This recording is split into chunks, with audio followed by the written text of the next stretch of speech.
There are quite a few people who do not express emotions fully or don't express them at all.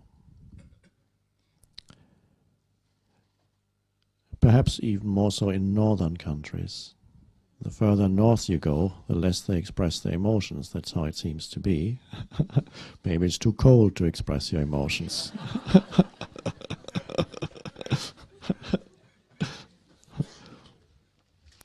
Now, the practice I describe of observing your emotions, allowing them to be, for somebody who habitually does not express emotions, it is not usually the best way to try and observe his or her emotions, because they may not even know what the emotions they are having. They may be so much pushed down. So particularly for those people who have been suppressing emotions, it is very helpful to express the emotions, if possible without injuring anybody or yourself, to allow yourself to express emotions and witness that at the same time. The expression itself would not free you, because emotions, if they are not observed and not witnessed, tend to renew themselves through renewed thinking, because there's this vicious circle between emotion and thought processes. So the expression alone is not enough, because you would simply be stuck with it and express the anger, because the anger dissipates somewhat as you express it. But if you are not conscious of the relationship between your thought processes and the anger, the thought processes will create renewed anger. And so you would be going to the same or other therapists and hitting the pillows for 20 or 30 years, not realizing that through your thought processes you're continuously recreating emotion and you're identifying so much. So without the presence, expression is better than repression. Repression can make you ill.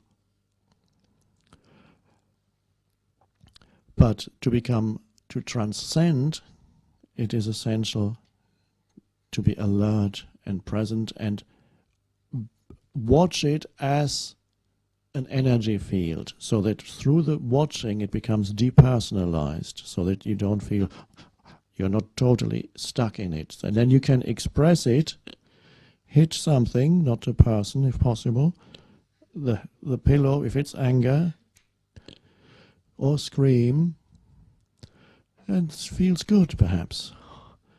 And feel the raw energy of it like fire. And feel it, wow. And if you allow it completely and express it, it can even very quickly turn around.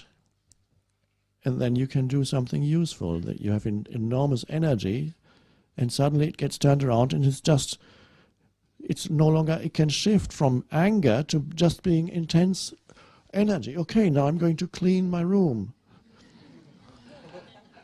Not angry anymore, simply with energy.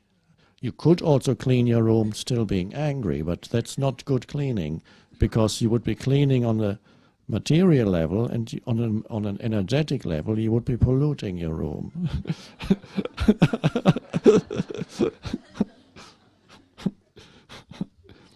And so to become free, for a while some people need to express fully, and then a time comes when there's enough presence and you have expressed it, then you can gradually more and more work on the inner level and bring presence to it on the inner. Not that you ever hold it down. If it wants to and needs to express itself, you may do something. Maybe you can transform it into physical movement, vigorous movement, or whatever it is, and watch, but always be there as the witness.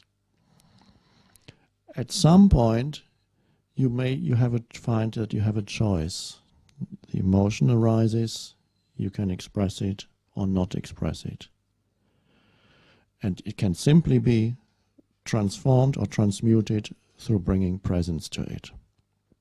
You will know in the moment whether it needs to express itself or not. If you have never or rarely expressed emotion, then by all means allow yourself to express it without indulging and without personalizing it. Recognizing it as energy, no more, just as energy. And watch.